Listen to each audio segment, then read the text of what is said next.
I think the movie is something that people should see. There was a backlash which I haven't fully explored, and I will. And I didn't want it to start affecting the festival in ways that I couldn't see.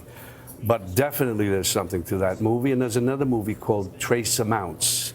And there's a lot of information about things that are happening with the CDC, the pharmaceutical companies. There's a lot of things that are not said.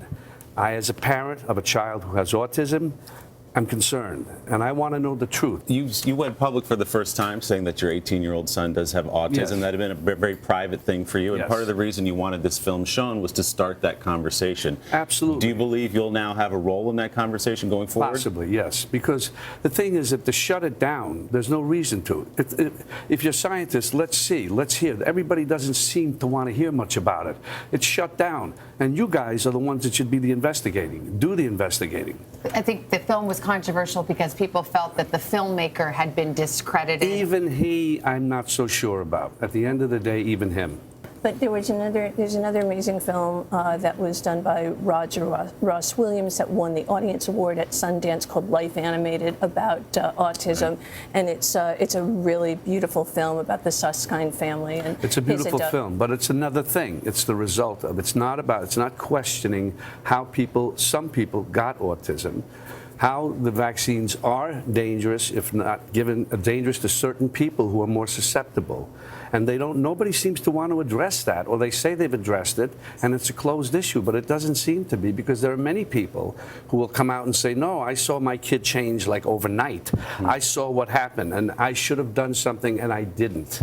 So there's more to this than meets the eye, believe me. Is that the experience you had, Robert? Something changed overnight?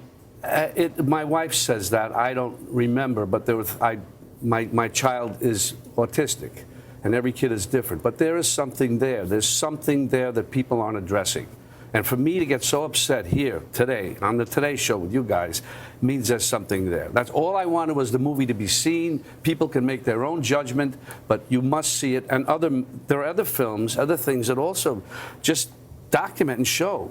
It's not such a simple thing. Do you regret pulling it now in some sense? Part of me does, and part of me says, let it go for now.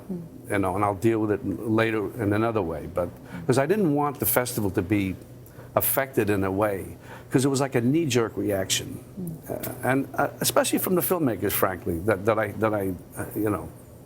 the other filmmakers who were in the festival. Whoever they were, and I didn't even want to ask. Yeah. But now I will ask. Robert, it is nearly consensus in the scientific community that there's no link there.